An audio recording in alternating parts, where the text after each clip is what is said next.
Hello. Peace, love, and light. Greetings. How are you all today? I have an amazing special guest with me today. I have Mr. R. Woodson. Amazing. Yeah.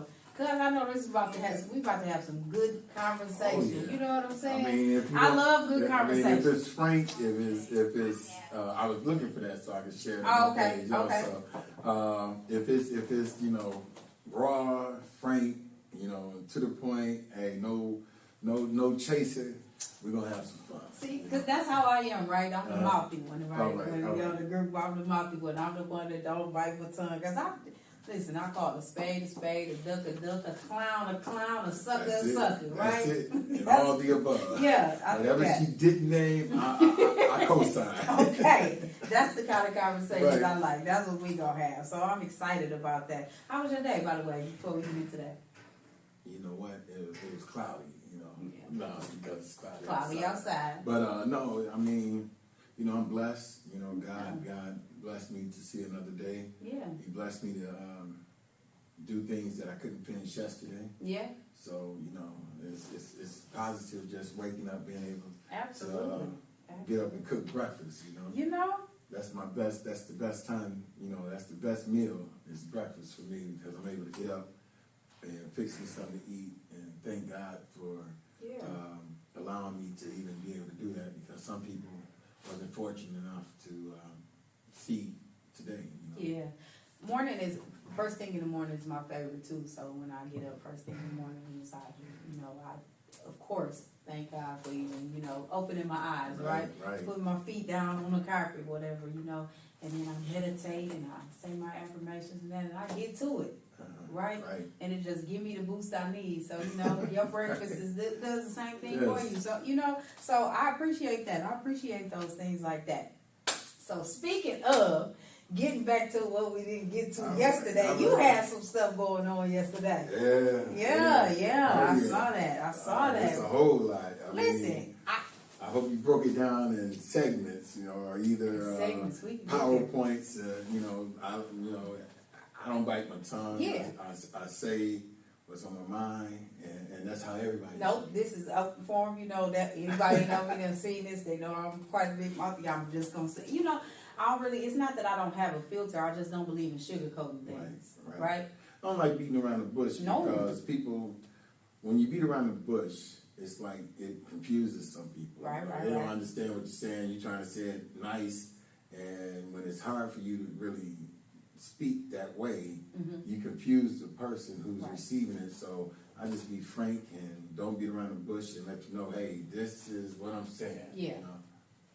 So the first thing I wanted to get into, because I know you spoke on this a little bit, and I actually, it's kind of touched me a little bit, is the whole Hamady High School situation with the superintendent. Oh, Westwood Heights. Yes. Okay. And so, Westwood Heights, the whole district. So you were there at that board meeting, and that was to decide if he was keeping his seat, right, as superintendent.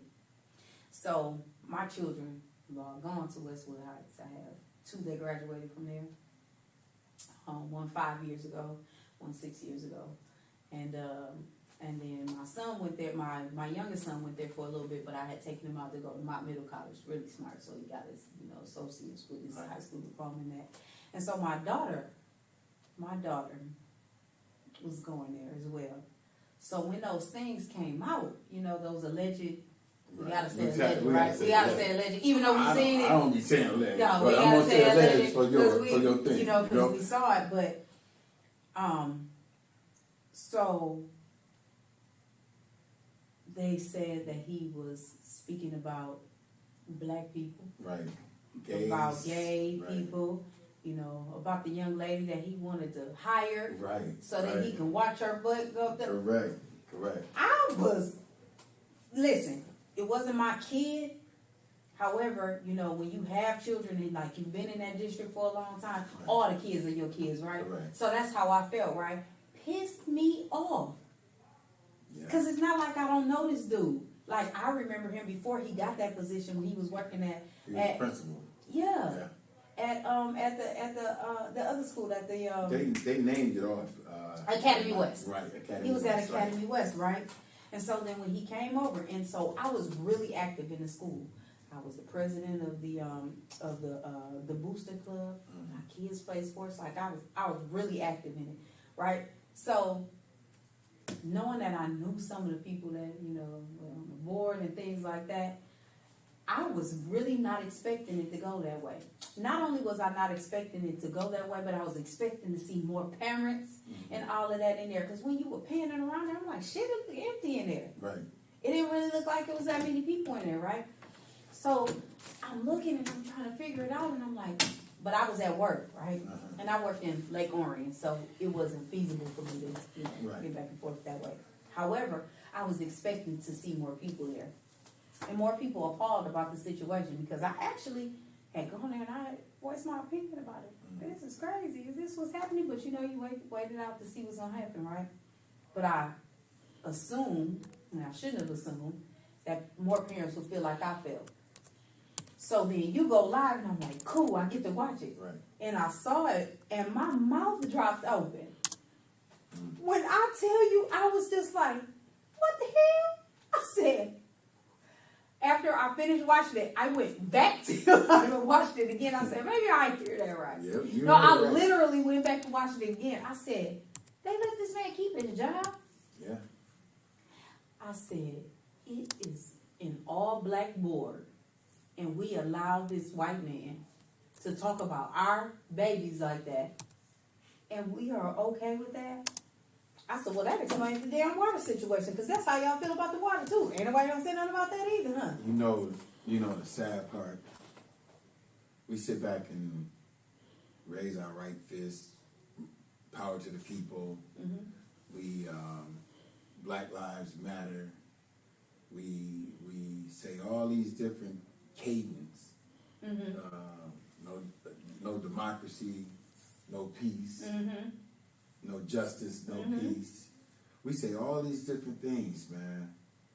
But when it comes down to really holding their feet to the fire, we can't get anybody to come out and raise hell. We sit back and talk about the systemic racism, the system. We put people and we elect people that look like us.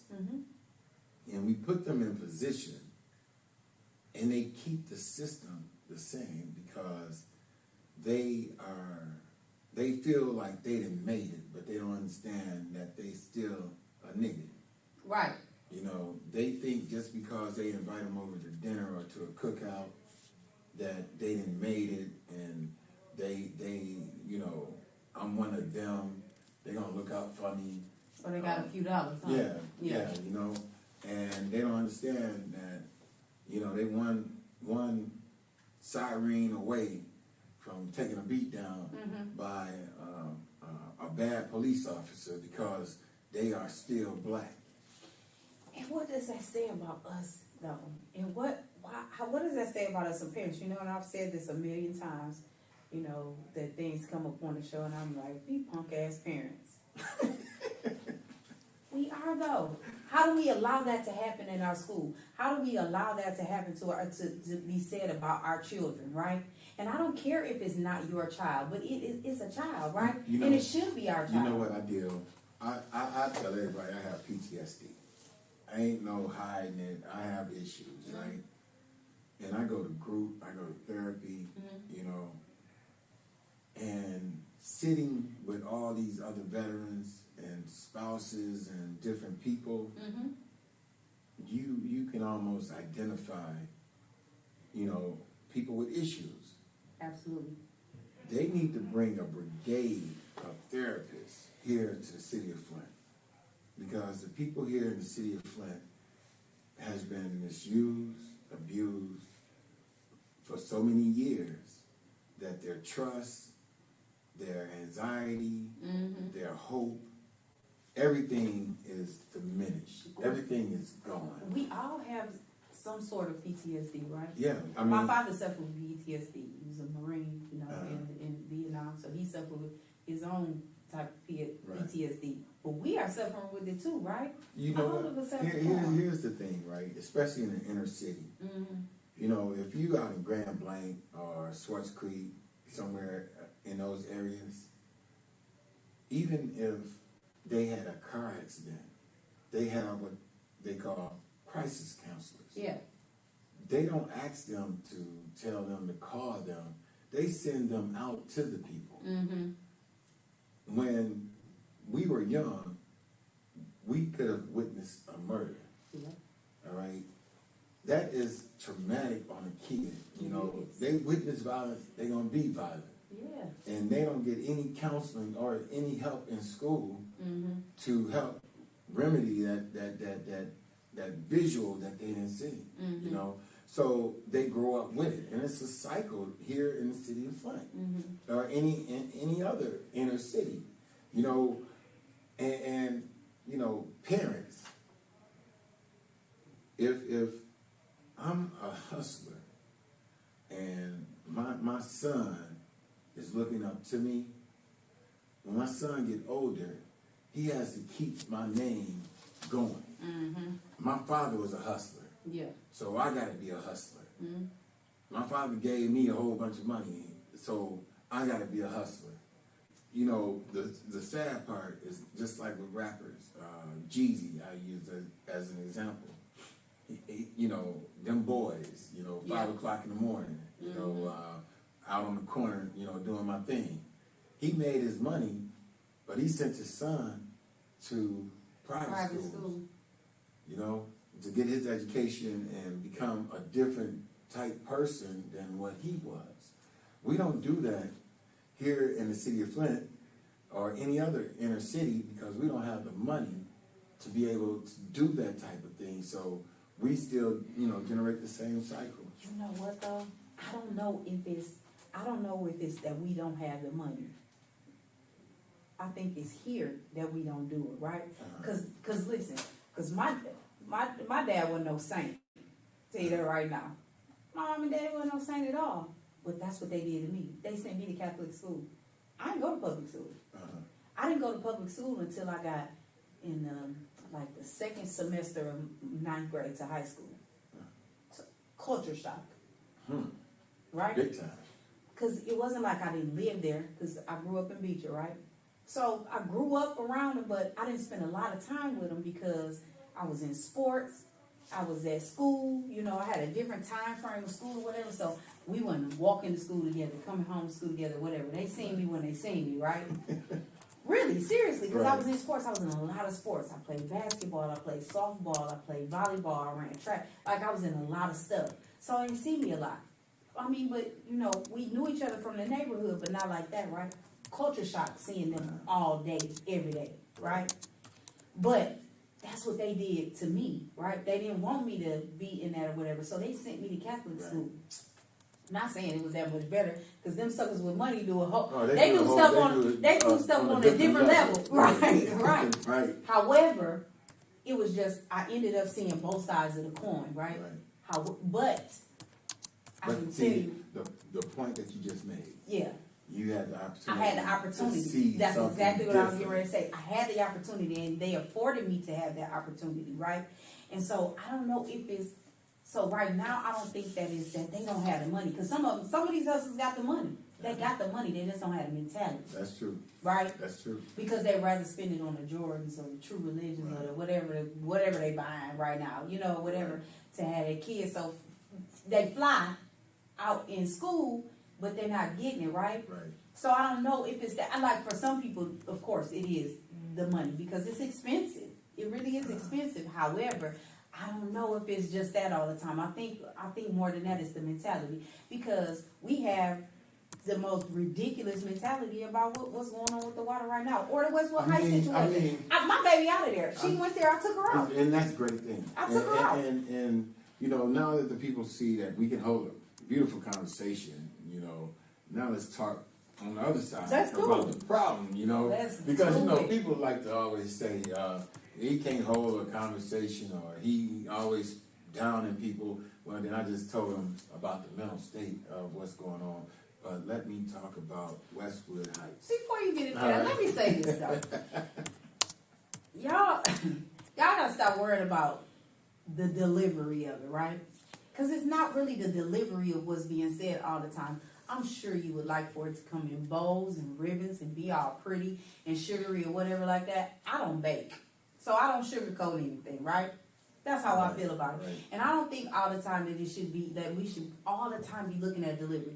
In some places, in some forms, yep, I get it. But not all the time, because sometimes you just got to get that shit straight out, right? And I think that that's the thing. Like, we should not all the time be worrying about his delivery, Eric Mays' delivery, whomever's delivery that you have a problem with. Like, I don't think that should always be the issue.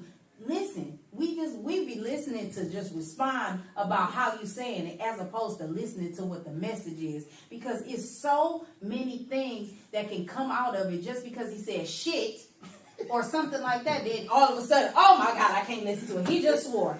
Well, come on, grow up.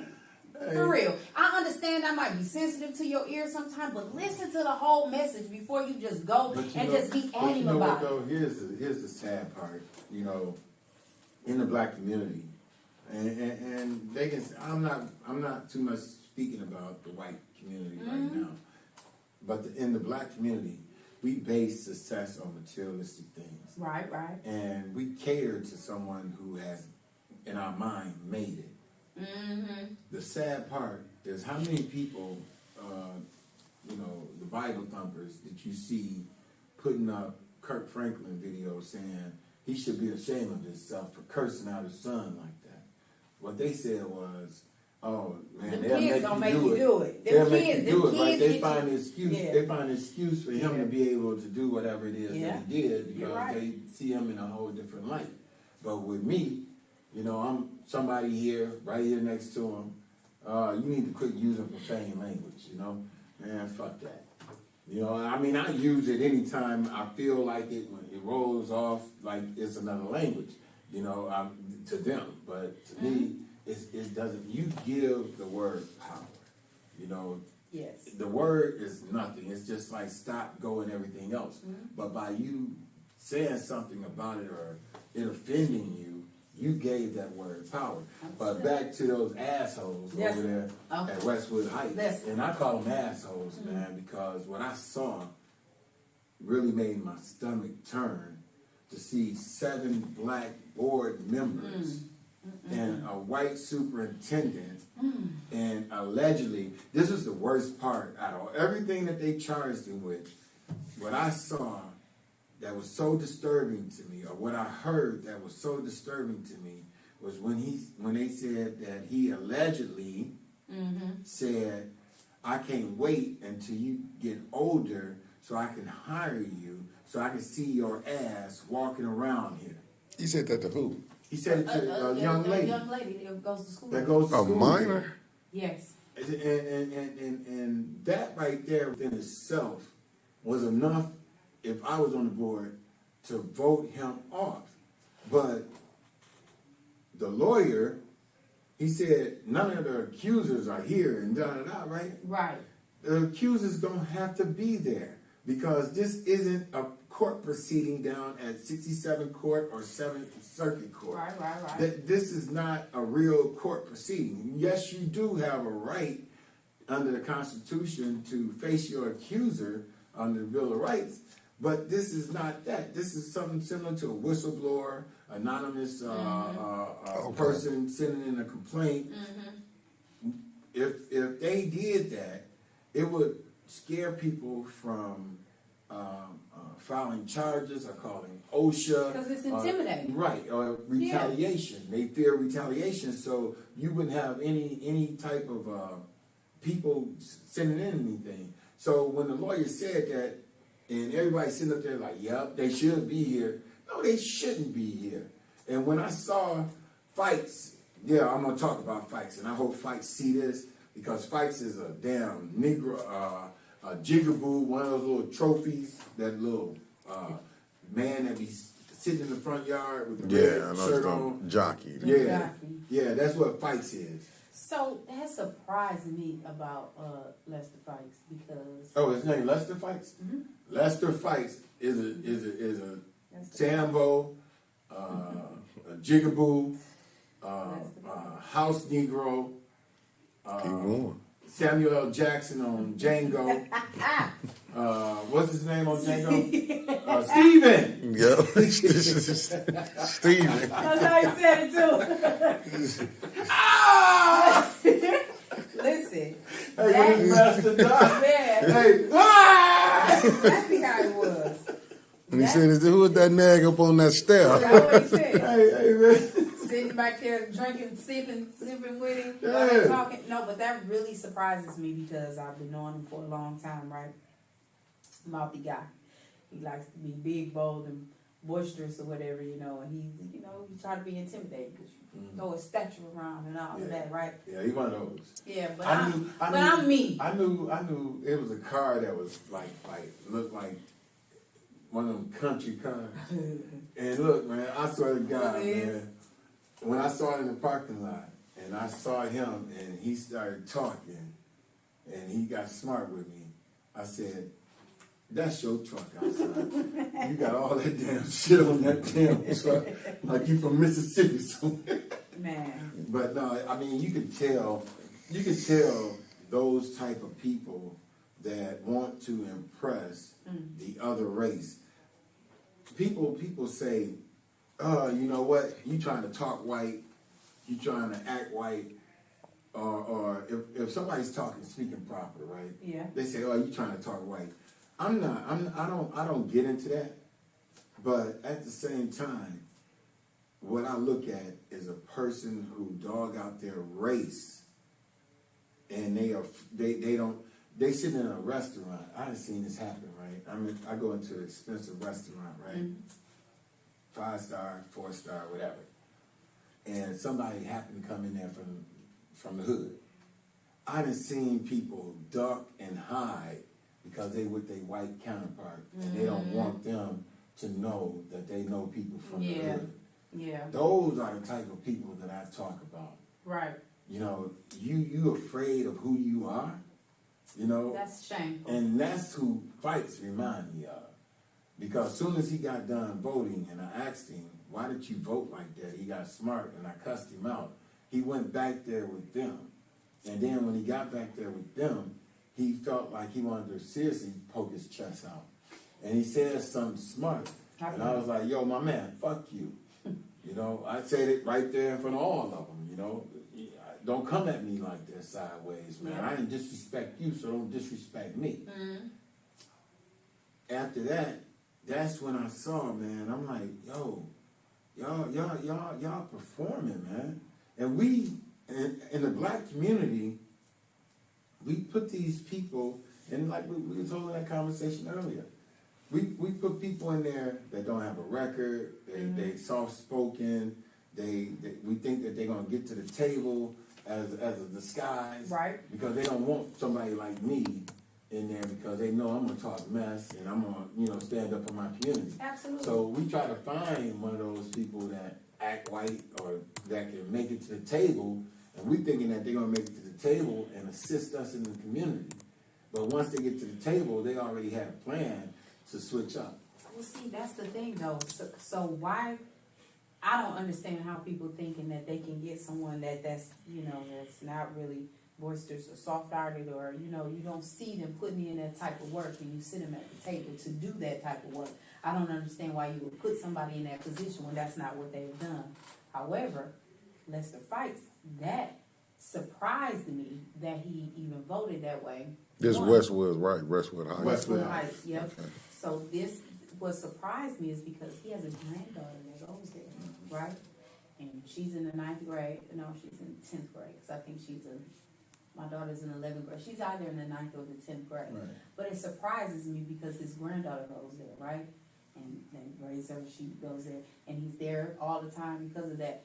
Why would you want to put your granddaughter in that type of situation? Because he feels that he's not going to mess with his granddaughter. And see, that's what happens here, man. People here goes to the table, and it's more or less, what can you do for me? Yep. So that was my thing. I said, well, damn, where they hide the body? Is it a body hidden all over body? where they hide the body? They gotta have something on you, right? Because I feel like when you do something like that, they either paid you out or they got something on you. And I'm like, well, where they hide the body? No, it's not even that. It's just the fact that we so damn ignorant, and I said we are. We. So damn ignorant and gullible, and I mean, like I said earlier, the people in the city of Flint, I mean, only 6% of the people voted in the primary. Shameful. We're tired of, just like you said, Fight surprised you. He's outspoken, he's boisterous and all this, right? Mayor Neely is quiet some way, or whatever the case may be, and he turned out to be the jackass of the week. All right? Man. So, in the black community, we don't look at the people. I got 94 votes. Shameful. I got 94 votes. If you watch me, I'm out here every single day, every single week, especially since the water crisis. Mm-hmm. I've helped over 70 veterans get over $200,000 or more. I have been putting in work, right? And all I could get was 94 votes. And I'm not ashamed. I'm not ashamed of it. Just like I told you earlier, that's not my lane. God didn't see me in that position, so I'm not hurt. However, it's still shameful. No, want me to tell you why it's not shameful? I lost Tuesday. I was out Wednesday delivering food. Yeah. You know what I'm saying? Yeah. I didn't do it. I don't help the people in the city of Flint for a position or a title, money, anything like that. I do it from the heart. You know what? But that's the difference between you and them, right?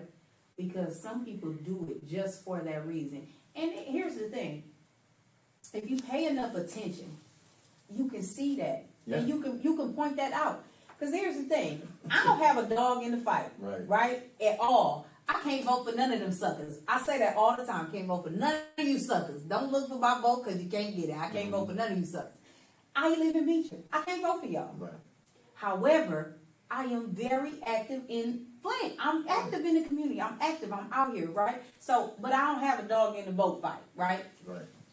But when I see people and I see who's out, and you see who's out and they have an agenda, and you can literally tell that, you feel that, I know I'm not the only person that can look at this and see that the work that they're doing, and you can see that it's for an agenda, right? I know I'm not the only person that can see this or feel this or sense this or hear this, right?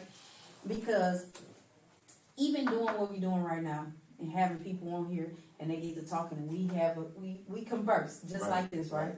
And then I can ask a question. One question that trip them up every time. What are you going to do in your ward to make a difference? Like what? And it's like, we going to sit down. We going to talk. And I always say, I want to hear the talk part of it. Right. I want to hear the action part. Because I am an action person. I don't want to do all that. So if you would ask me that, right? Yeah. And, I was running for second ward. Tell me. I'd have been like, hey, you know what? I'm talking to Mount Morris right now, Jolena Sims, and we're trying to make Clyde Road Black Business District, right? Black Wall Street Business District, trying to turn it to DBA, BDA. Really. Shout out to Jolene. I went to school with her kids. Business District Association. Yeah. Those are some of the things that we can do. Yeah. Then going down to Mike Freeman at Land Bank. Let's make it easier to get these homes. And then if it's a block club in our area, right? He donate the house to the block club. We get grant money from Department of Labor for refurbishing the homes. Yeah. They pay kids who didn't get their GED. It used to be up under Metro Youth Bill, but they took the money. Okay. Mott would supply the instructors, but we can go out and get our own instructors. Absolutely. Right? So we refurbished the house. And the neighborhood association owned it. They lease it to the veteran for a year. The veteran use a HUD badge, and it's like Section 8. Oh, right. So it's $535 a month. That money goes to the association. that association start becoming self-sustainable, right? They can purchase lawn equipment, whatever the case may be, to where they can start cleaning up the parks and the lawns and everything else, you know, for their neighborhood. So that's something else, you know. That's action. So I like action. So, and then, you know, I wanted to do Merle. I was just talking to somebody today about it. You know, I think that we should have something similar to a boarding school here in the city of Flint, but it's a public boarding school. You know, for kids that need extra care or discipline or whatever the case may be. You know, take them out of that environment of where they at home eating ramen noodles. You know, constantly, their stomach touching their spinal cord. Their roof have blue tarps on it, you know. These were some of the things that could have been implemented. So if I was sitting here, yes, I talk shit every day, all day, but people don't see what I do behind the scene when I'm at that table. And that takes us to the Board of Education. Yeah. Can I ask you one question before we go to the board? Are you still trying to implement those things? Yeah. Okay. Oh yeah. I mean, you know, like I said, I don't have to have a title or anything. Absolutely not. Absolutely not. And you know, the funny thing is, I get more invitations and I go to more tables than some of the council people. And matter of fact, the mayor. Yeah. You know, Vice President Harris come in. I was down there, you know, talking and taking pictures with her. And, you know, I mean, you don't have to be that type of person or position in order to be able to make things move. You're absolutely right. It's how you move and force yourself to that table. And that's why I asked the people, you know, by them standing with me, that gives me power. The people is the power. That's right. And you give me that power, I'm not going to the table saying, what's in it for Art Woodson? If you give me $10,000, I'll leave him behind. I don't do that. I want, you know, what's best for the people here in the city of Flint. But, you know, just like the Board of Education, and you was talking about how we don't look and watch, and if we did, we would be able to see the riffraff, the sellouts, the people who is using their position to catapult themselves to a different position. The article came out about Anita Stewart, Vera Perry, and Diana Wright. Okay. Anita Stewart, we advocated because they had to have a superintendent in there back in June of last year. They had to have somebody in order to sign off. GISD was taking out money and everything, right? So they had to have a superintendent. So the board was like, hey, you know what? We got to have a superintendent. I was like, hey, you know what? Anita Stewart, she's from Flint, you know, black. Hey, you know, hey, use her. So those were, so you had known of her work prior to? No. Okay. No. Okay. I didn't know anything about her. Okay. The only thing I saw was at board meeting where I had brought up the issue that GISD was making it hard for the people in the city, for the kids in the city of Flint to go to the career center. They had to have a 3.0, and at the time that I was arguing, a young lady had a 2.9, and they wouldn't let her go to the career center. Okay. So then when we got to discussing it, that's when Ms. Stewart stood up and said something. So I'm thinking, yo, you know what? She stood up and said something on this. Right. I'm thinking that, hey, you know, she a stand-up person, right? Okay. But once what happens in the black community, people who is not used to power, they abuse power. When they get power, they switch up, man, like I don't know what, right? So we was in talks. I had found out that Mott was trying to build some schools. So I started raising a fuss about it. So they said, all right. I said, let's have a meeting. I don't want to be at the table, but I'm going to send somebody to the table that is trustworthy, and I know they have the best interests of Flint. Right. You know, so I suggested somebody, and they were there, right? So this was in February of last year. Okay. And it was Congressman Kildee, State Rep Jim Ananick, Ridgeway White, the board, it was the city, it was all the players in Flint, for the school. Yeah. They was building new schools. It was 6 new schools. Right. Lopez got fired, so Anita took over. And she said, hey, give me time, let me look through this, and we're going to call a meeting. So and you all had advocated her at this point. Right. Okay. So I'm like, all right, no problem. So I'm steadily calling her, hey, Anita, are you gonna restart the meeting so we could have had a new school this year. This was February of 2021. I mean 20 when we started discussing it. So she never would arrange a meeting. So then COVID hit. February this year, I called Anita. I'm like, Anita, listen, we need to have this meeting. Come on, let's go. We need new schools. We haven't had a new school since 1976. Really? What school was that? That was built in 76. Northern. Oh, wow. Okay. So what happened, right? All of a sudden, she's telling me that she's not meeting with Ridgeway. So I get a call. Me, Anita and 3 other people in Ridgeway met, and they've been meeting and right? So now I'm getting these MOUs. The board ain't never even seen these MOUs, but I got them though, right? So I leaked one out and let people know. That's when they got to going at it back in April of this year. That was their first time seeing the MOU. Okay. So people not knowing what's really going on behind the scenes. Right. So they steadily asking Anita what's going on. Right. So now Miss Wright and Vera Perry, they trying to force them to vote on something that they haven't seen. Okay. So that's where the fight started, man. And people not really looking to see what's going on. So now they saying, hey, give us time to look it over. Y'all doing some underhanded mess here. Right. So Anita started saying, in order for y'all to see something, y'all got to put in this form, and it takes 30 days. Let me say it like this, right? The reason why I got into all this, and me and Miss Green, Danielle Green is dating, right? She became treasurer behind Vera Perry.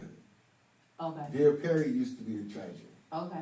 So when Miss Green started looking at the books and she had to sign checks, she started seeing all this money going out. So she started asking questions. Kendall Williams, the one that is with Vera Perry, Diana Wright, and Anita Stewart, he was the board attorney. He's been the board attorney for a long time. You need Davenport on here to talk about that. So, right there. so what was Vera's? Vera was the treasurer. Vera first. Perry was the treasurer. Okay, and what was Diana? Diana was just, when all those schools closed down, Yeah. Diana Wright was the principal back in 2013. Okay. She was the principal, and she'll brag about it. I was the principal of all the schools that closed down. That's nothing That's to not brag a flex. about. That's not that. That's definitely not a Westwood, flex. that's another piece of it too, right? Yeah. They tried to say Mr. Toad or whatever his damn name Yep, is. Mr. Toad. He under his superintendent, he was part principal and part superintendent. All these kids, and they came from Flint because they didn't have nowhere else to go because all the schools had closed down. So all our So kids that's another. lived there. You know what? Let me just for that. That's another thing that shocks me about the whole board being black is because when they keep told out, right? Pending investigation or whatever the hell they was calling it, and they put Mr. Key in place, right? Right. Black man. Right.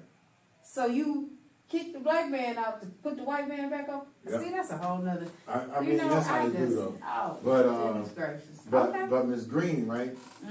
She started seeing all this money being taken from the district, right?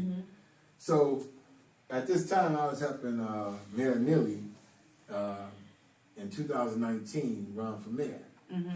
So he had won the primary, and we all met down in Rubes. So Miss Green was, helping also. Okay. So when I walked in, she was like, "I need to talk to you, but this is not the place."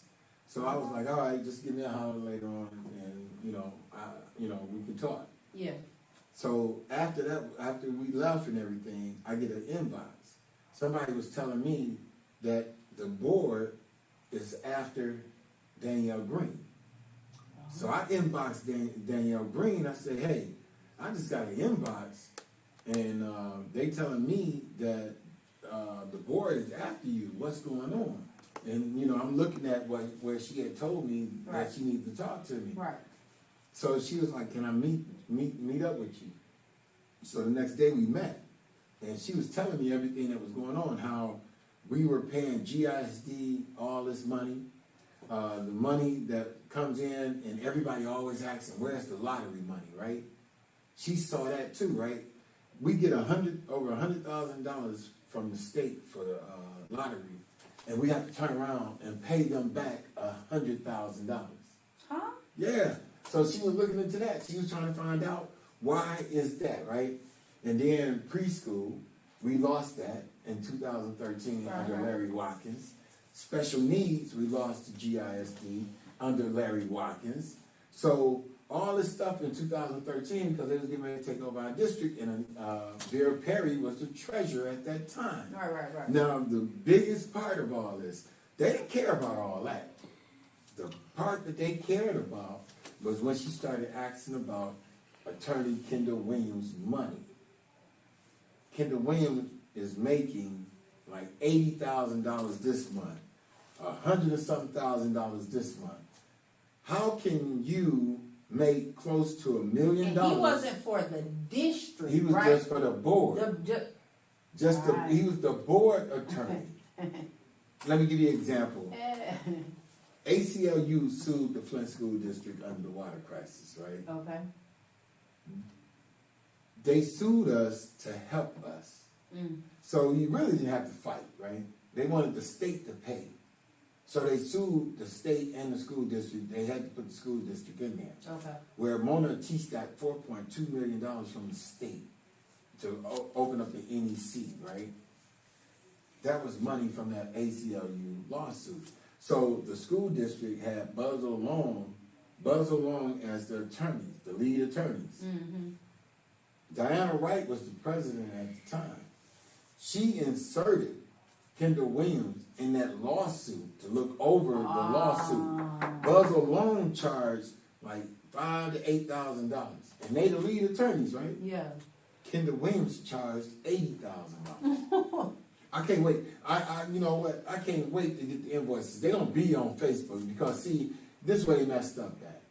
When they started going after Miss Green, see, I'm a man. I'm gonna protect mine. Understood. You see what I'm saying? We done got too soft, as men. Right. I ain't saying every man. Right. Enough of them. But when we out here, but it's a nice good majority. when we out Nice here, number of you don't see any men out here on the front line raising hell. Now you might see them out here, man, shooting each other. You might see them out here, beefing because you slept with my woman or you stepped on my shoes. Yeah. But you've been poisoned, bruh. Your grandmother been poisoned. Yeah. Your mother been poisoned. Yeah. You won't step out here. They down here like we were speaking earlier. They down here from Davidson and Grand Blanc and Swartz Creek because they trying to put a mandate in for a mask. Right. I'm talking about 100 or more of them about a damn mask. They getting ready to give you $200 to $500 for poisoning you, and you can't come out here and object. And they use the bone scan that the manufacturer said should not be used on a human, and you can't stand up and say something. That's what's wrong with us. Yeah. They know, like Gretchen Whitmer. They went down there and protested at the Capitol with their guns. They did. Gretchen Whitmer opened up north. Mm-hmm. They protested about the mask. Gretchen Whitmer won't even put a mask mandate in. She don't want to piss She them don't want to off. walk the boat. But guess what? what has Mayor Whitmer done for us? I mean, Governor Whitmer done for us. We are her base. We are the people that put her in office. And she hasn't done anything for us, but she did everything for Grand Rapids. We're not doing those things. We're not protesting. No, we're not standing out there. We shouldn't even have to protest. Why should we have to protest a Democratic Party that 97% of the black people vote Democrat? They don't care because you know why they don't care? I get that though. You know why they don't care? Because guess what? I'm a Democrat and I'm gonna vote Democrat. I don't care. It's the less of two egos. I'm gonna put it, and they have that mentality. Governor Whitmer is sitting back right now. I ain't gotta do nothing for them. Yeah. All I gotta do is just go get a couple of pastors, a couple of leaders, a couple of protest organizations. Well, this is the question I got for you for that. How do you feel about our leaders, like far as the activists, the council people that was all running when she came down there at the what was that, the county, the Genesee County, when Gretchen Whitmer came up here? When? You talking about doing expungements? Yeah. Oh, they all sellouts. I mean, that's what I'm saying, man. In the black community, we put weight on materialistic things. We gotta have a photo op, man. We gotta be. If we 15 minutes of fame, I was stand. Hey, you know what I'm saying? Hear my rant about a damn photo op. Let me tell you, listen, that is one of my pet peeves. I'm telling you right now. Like, we have so much work to do that you will, oh my God, you will do everything in the world just to get an opportunity to get a picture with somebody. That gets on my nerves because I don't care about taking no pictures with people. I take pictures, you know what I'm saying? I'm just not. But I done cussed you out. I done cussed you out before I took the picture. You know what I'm saying? But my point is that if that's more important than putting in the work, what are we doing? Right. Where are our heads? Because I feel like that's the thing, right? Everybody is they just be blowing so much smoke, right? And it's just so much gas, and it's just gas. All you talking, just talk. I get so sick of that. And then the next thing you know is after it's a talk, and all this blowing smoke is smile for the camera. Right. That annoys me. That annoys me. That annoys me with activists. That annoys me with politicians. That annoys me to high heaven because there's so much work that needs to be done. And look, again, I don't have anything invested in anything because I don't even live in the city. The city water ain't even my thing, but I'm fighting though. But you know what? And let's talk about Chris Martin. That's where I was going next. Let's talk about that. Chris Martin. I don't even call him pastor. You know, I went out there. I forget that he's a pastor. I went out there the first time, right?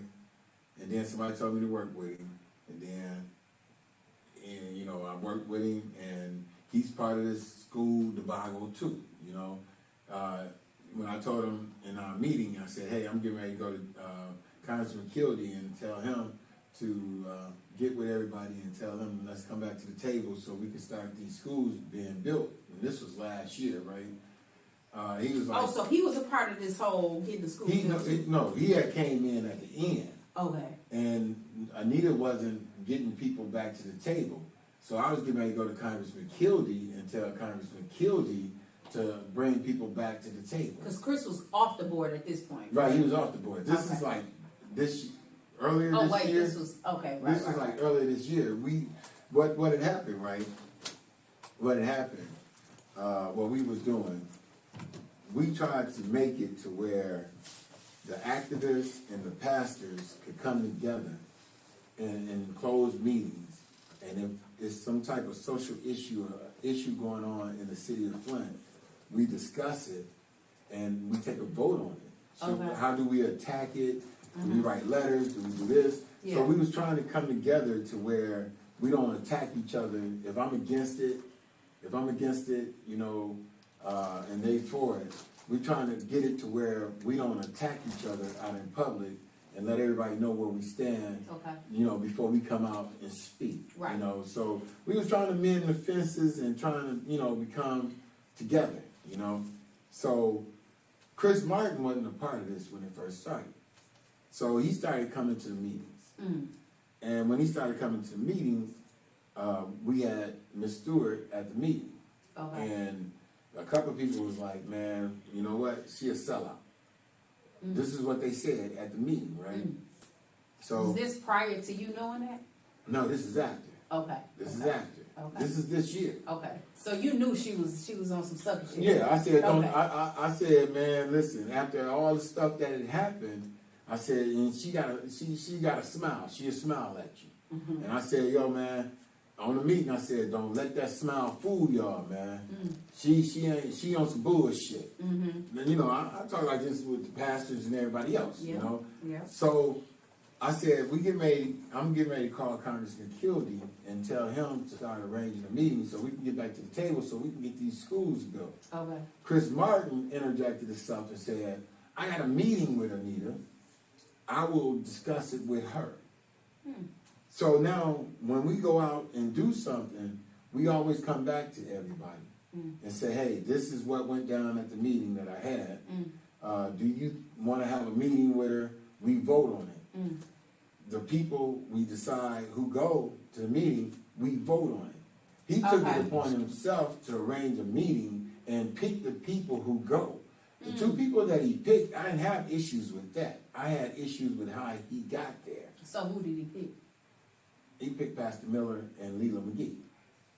So I didn't have an issue with that. Pastor Miller of what church? Metropolitan. See, I didn't have an issue with that. Okay. I was cool with that. But it's the way that he did it.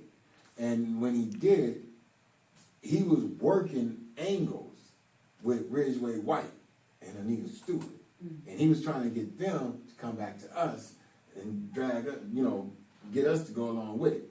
It was a whole bunch of riffraff, snake oil deals going on with Christopher Martin. So what was Chris Martin working with Ridgeway White on? Trying to get them to do the MOU and get the schools. All right? So that's when... So wait, he wants another school? Because then he got Gundry, right? No. But the way that this started out, it was going to be 6 new schools, and Mott was going to own the schools. All right? Trying to take over Flint District Schools. So what happened when the board started bucking back in July, Right. started bucking the system, Okay. Christopher Martin and Wilkinson led a thing against the 4 board members. And then that's when all hell broke loose. All right? When they started going after the 4 members of the board. Okay. So that's when the board reprimanded Anita Stewart and told her, don't meet with Mott anymore. Basically, Nothing that's what privately. Nothing privately. Yeah, it Meet gotta be with- public. It had to be, it had to be with a board member, Okay. the president or her designee, Okay. and Anita Stewart. That's what that was meant for. That's when Mott turned around and took the money, the funding for Crim For the and team And quest. and Youth Quest and all quest, that, he youth took quest. it back. He took So that. he threw a little temper tantrum about it, right? He was 'Cause mad he couldn't about have it. that. So Right. he threw a little. Okay. So Okay. then that's when I talked to Ridgeway, and he told me, certain things about Chris Martin, Wilkinson, Diane Wright, and Vera Perry. And Anita So he Stewart. had been talking to all of them. Right. So it was. I got a recording where he told me that 3 other people was working for Ridgeway to put bad information out. So let me say this to y'all too, Ooh, right? child. It's a whole lot to it. Ooh, It's a whole lot child. to This it. is enough- But let me this say will this, make your though. head spin. Let me say this, right? Anita, Vera Perry, Diana Wright, Chris Martin, Wilkinson, and Anita Stewart, they were the weakest link. Because right now, as we speak, the board, Kevin Jones, which is the interim superintendent, and Ridgeway and Mott, they working on new schools right now. What it was people going to the table trying to get something out of it for themselves. So are these going to be schools that my owns? No. Flint School District will own the schools. Okay. And that was the main hiccup in the whole thing, right? And everybody's sitting back talking, and President McIntosh and Danielle Green, Joyce McNeil, and Laura McIntyre and Adrian Walker, they are seriously working for the betterment of the school. So how is Ridgeway? What's his role in this, as opposed to him owning it? Yeah, that's what I was asking. Yeah. So he's funding this? No, he's not funding it all. But he has $200 million. He's gonna give $100 million, and then he's gonna give another $100 million, but it's gonna come $10 million a year. I mean, yeah. He's giving that. That's not a loan, right? No, it's not a loan. But it was just a whole lot of different things when it first started out that didn't sit well with a whole lot of people. So, what changed his mind? Was it that these people are not players anymore? No, I mean, he always wanted to do it, and he needed to hurry up and do it because he went from, in a philanthropic world, right? They have to spend so much money a year. So his was at 5%. He raised it to 65%. So they had a whole lot of money that they had to spend. And he said, well, you know what? I'll spend it on the school district. But there was people that was going to the table that wanted money for themselves. Oh man, I can bring these people to the table for you, and I can get this deal done in the way that you want it done, and all you gotta do is give me this amount. Some people wanted sewing machines. Some people wanted to go overseas. Some people needed their church built, because COVID really hurt these churches. So, that was some of the main things, some of the main hiccups, because people was going to the table about themselves. You know what? Let me give you a prime example. Go for it. Reginald Flynn. Oh.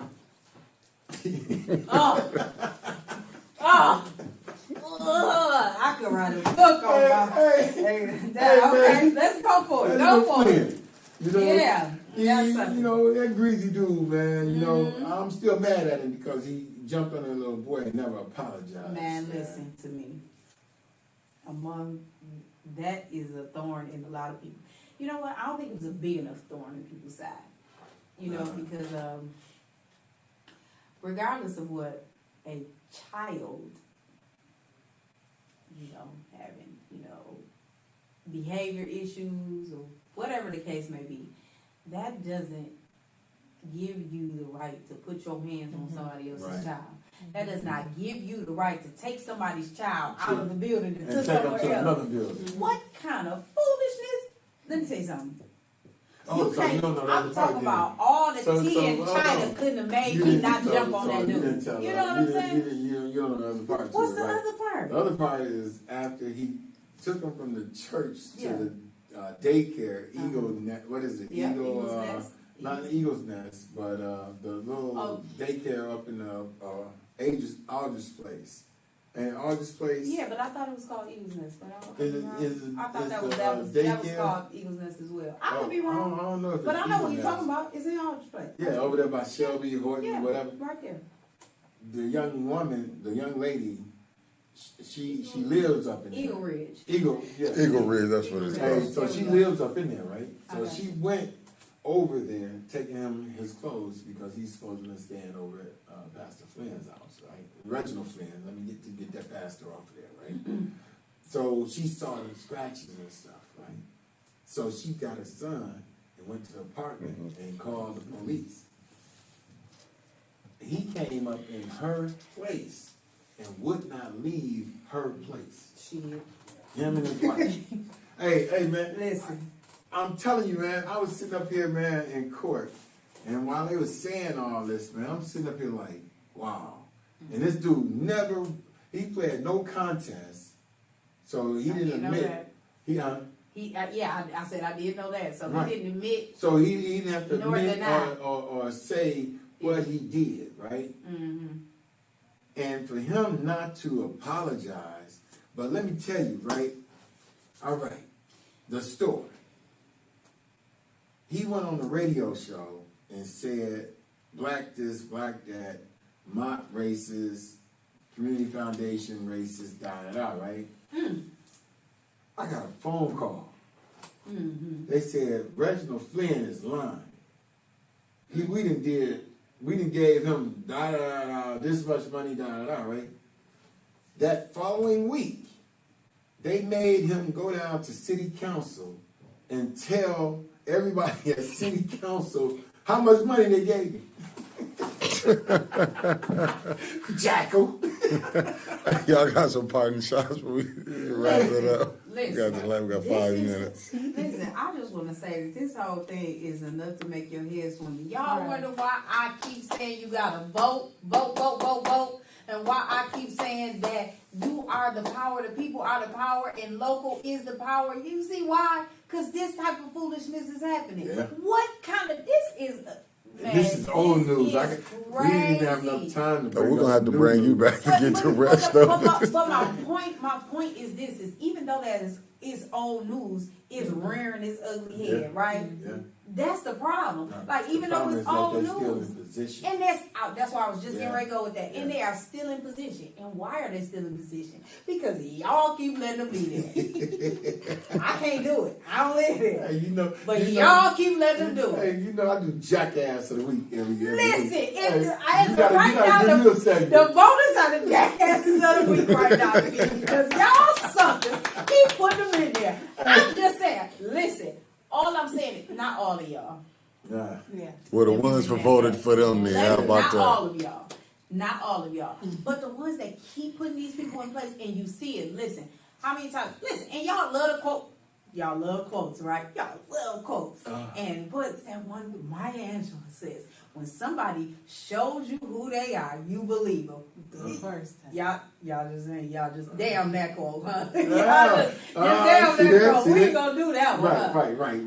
But that's the problem, right? We revamp scriptures, we revamp quotes, and we just make it relevant to how it fits in our own personal life, right? We don't take it at face value. We don't say what it is. We don't do none of that, right? We just going on because it fits me. You're going to get a lot of phone calls. You call me, 447-3454. I ain't scared. I ain't no punk. 810-447-3454. Call me. We can have some fun now.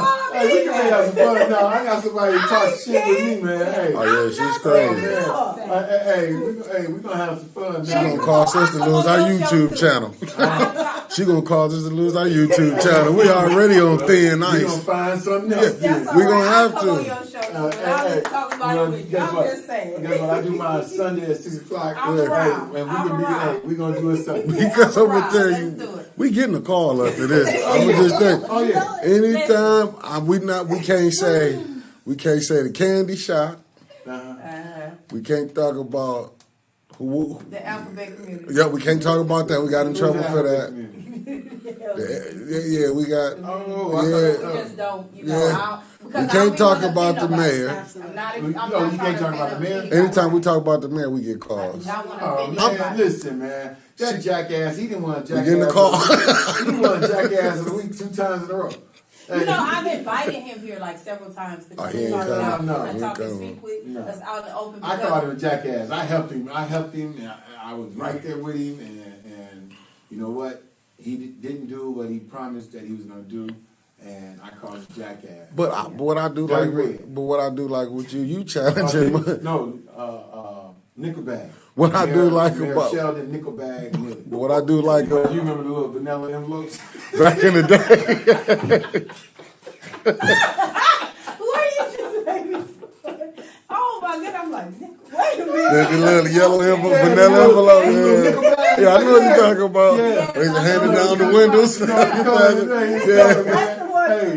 Man, Sheldon Nickelback. But what you do, man, I'm sorry, y'all. But what you do, you attack him on his policies. Oh yeah, I do. See, that's the difference. See, you know what I'm saying? But what you do, you hitting him on what he not doing. See, a lot of people just service line. Well, see, that's the next thing I wanted to say, and I was gonna say that too because a lot of people feel like some of those things that you say and you do is bashing, but it's not bashing when you got this. You got receipts And you make it and you hold the people accountable for these things, right? And these things that you can look up yourself and you can see yourself. That's not bashing. That's calling that shit out. And I feel like, and I'm always that person, like, call it out. I'll listen, because I'll say it. I don't have no problem. Oh, definitely we getting it. We gonna I said what I said. She gonna get some phone if you calls. knew. I If you knew. Hey, she just I don't said know. what I said. You I can probably will. you can make me That's famous no now. It depends on how you go now. Listen. Do you back down? No. Or do you kick in gear No, and put it in third gear? Third gear, All because right, listen, I'm gonna die on I my got your feet, back. not on my knees. I got you Well, back. I got you right. back. Hey, I got you If back. we be right. sitting outside on Saginaw Street recording, it ain't my fault. Hey, I got a garage. That's all right. Listen, I own my house. Come on. Hey, matter of fact, I got a crib, man. Yeah. I'm telling I you, got it's two like cribs. Hey, They- we there. they cutting us down every other day. I'm trying to tell you, they gonna take the internet one week. And put y'all in the room back here. You see, they took us from up there. Don't you? Hey, when we I'm gonna be in the middle hey, room in a listen, when they said something about Nita, they keep taking stuff from us more and more. Listen, but here's the thing, though, right? I am just that person. Like I said, I'm just out here. I'm in the fight with y'all. You know, and sometimes I feel like I'm in the fight by myself. You know what I'm saying? For real. That's how you feel, right? But the thing of it is that I'm not gonna quit. I'm not gonna stop. I'm not gonna do that, and I'm gonna continue to call those things out as I see it. I'm gonna keep questioning. I'm gonna keep asking. I'm gonna keep doing all of that. We be in the fight with you. You know what I'm saying? Absolutely. We be in the I'm fight. worried about you. And guess what? I'm getting ready to go get me some gravy, some turkey chops, and I'm gonna get back on later on. Yeah. And We'll be as a matter of tuned fact, in. I'm getting ready to call city council That's good. and talk shit there. That's what you do. And we'll end it on that note because that's what we coming on. We have to come back on and do it again. Oh, definitely. All right. Call me anytime. All right. I got shit else to do.